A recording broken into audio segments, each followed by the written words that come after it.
Hello दोस्तों, कैसे हैं आप सब लोग। होप कि आप सब लोग बहुत अच्छे होंगे। आज हम लोग बिजनेस फाइनेंस के नेक्स्ट टॉपिक को पढ़ने जाए। आज के टॉपिक का नाम है difference between traditional and modern concept of finance. ठीक है, तो भैया यहाँ पे आपका ट्रेडिशनल कंसेप्ट और मॉडर्न कंसेप्ट में आपको डिफरेंस पता होना चाहिए। इस डिफरेंस से बहुत सारे एग्जाम्स के अंदर क्वेश्चंस आए हुए हैं। अगर आपको लिखना है कि भाई आपका सब्जेक्टिव एग्जाम है तो आप आराम से रट्टा मार के लिख सकते हो, लेकिन अगर आपका एमसीक्यू एग्जाम है तो आपको बहुत ही अच्छे से पढ़ के जाना होगा। ठीक है, चलो, तो दोनों ही एग्जाम में आपको ये इक्वली काम आने वाला है। ठीक है, अब दोस्तों ट्रेडिशनल कंसेप्ट जो कि आपको पता है, जिसको हम लोग क्या कहते हैं, बिजनेस फाइनेंस के नाम से जानते हैं। बिजनेस फाइनेंस के नाम से जानते हैं। जो आपका मॉडर्न कंसेप्ट है जिसको हम लोग फाइनेंशियल मैनेजमेंट के नाम से जानते हैं। ओके, तो अगर आपके पास में कोई बिजनेस फाइनेंस की बुक होगी ना, तो स्टार्टिंग का बस एक चैप्टर में ही आपको बिजनेस फाइनेंस के बारे में पढ़ाएगा।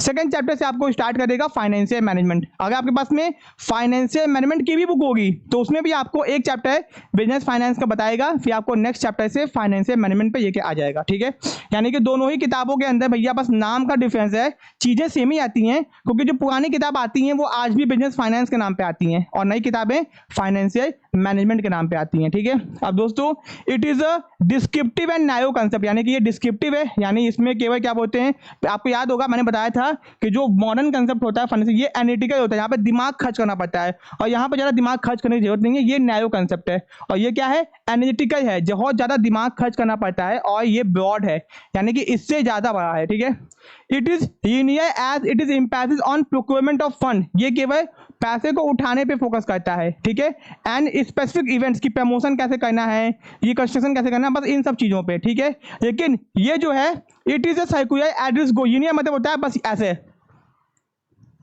ठीक है, एंड कॉन्टिन्यूअस मतलब होता है ऐसा, एक फंक्शन, दो फंक्शन, तीन फंक्शन, चार फंक्शन। ठीक है, इट इज अ सर्कुलर, तो ये कौन सा फंक्शन है, सर्कुलर फंक्शन है, और ये कौन सा फंक्शन है, लीनियर फंक्शन होता है। इसमें केवल पैसे को उठाना है, एंड एक दो काम पे और डिस्कस करते हैं, बट यहाँ पे क्या होता है, कॉन्टिन्यूअस होता है ये, एंड रेगुलर होता है, यानी कि पैसे को कैसे एक्वायर करना है, कैसे प्रोक्योर करना है, कैसे उसका यूटिलाइजेशन करना है, कैसे डिसीजन लेना है, ये सब कुछ आता है। ठीक है, इसमें फोकस करते हैं कलेक्शन ऑफ फंड की, बस पैसे को उठाना है, और इसमें फोकस करते हैं focus on product and efficient use of fund.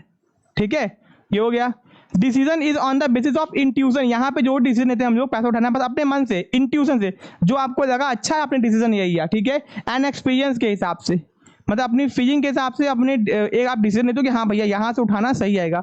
But यहाँ पे हम लोग भैया डिसीजन लेते हैं on the basis of techniques, बहुत सारी टेक्निक्स बनाई गई हैं, तरीका बनाया गया, उसके हिसाब से हम लोग यहाँ पे डिसीजन लेते हैं। ठीक है, साइंटिफिक डिसीजन हो गया, फाइनेंशियल मैनेजर फंक्शंस, बहुत सारे डिसीजन टेक्निक्स बनाए गए हैं जो कि आपको आगे पढ़ना भी है, जैसे capital budgeting decision, working capital decision, investment decision, तो आपको पढ़ना पड़ेगा। ठीक है, फिर दोस्तों यहाँ पे ध्यान दो, इसको कहा गया है, बहुत ही इंपॉर्टेंट है, insider looking in approach, exam में पूछा गया है, इनसाइडर लुकिंग इन अप्रोच, और इसको कहा गया है आउटसाइडर लुकिंग आउट अप्रोच। ठीक है, तो ये याद रखना, बहुत ही अच्छा पॉइंट एग्जाम में पूछा गया है। Think that importance and scope of finance function is limited and narrow, यहाँ पे क्या है, scope of finance function limited और नैरो है, यानी कि बस पैसा उठाओ बिजनेस में डाल दो, लिमिटेड एंड नैरो। यहाँ पे क्या है, think that importance and scope of financial function is vast and crucial, बहुत ही बड़ा है और बहुत ही कठिन है, यहाँ का डिसीजन थोड़ा कॉम्प्लेक्स है, यहाँ का डिसीजन थोड़ा सा आसान है। It involve management of long term fund होने, यहाँ पे हम लोग केवल लॉन्ग टर्म फंड की बात करते हैं, पैसा उठाओ तो लंबे समय के लिए उठाओ, 10-10 साल के उठा लो पैसा एक बार में, 10 साल के पैसा अभी उठा लो।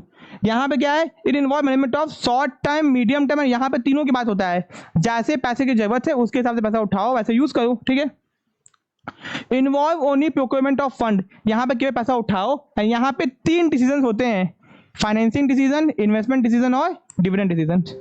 It does not focus on day to day financial problem of organisation, यानी बिजनेस की जो हर दिन की समस्या है ये उस पर फोकस नहीं करता, बट ये क्या करता है, हर चीज पे फोकस करता है, फाइनेंशियल प्रॉब्लम चाहे वो डे टू डे की हो चाहे वो वन टाइम की हो, उससे मतलब नहीं है। तो ये था आपका डिफरेंस बिटवीन ट्रेडिशनल और मॉडर्न कंसेप्ट। ठीक है, इस वीडियो में हम बस यही डिस्कस करेंगे, नेक्स्ट पार्ट में हम लोग पाएंगे ऑब्जेक्टिव ऑफ फाइनेंशियल मैनेजमेंट। ठीक है, जो कि बहुत ही इंपॉर्टेंट है, आपके एग्जाम में पूछा गया है। ठीक है, वीडियो अगर अच्छा लगा तो वीडियो को लाइक कीजिएगा, चैनल को सब्सक्राइब कीजिएगा, मिलते हैं अपने नेक्स्ट पार्ट में। Thank you so much.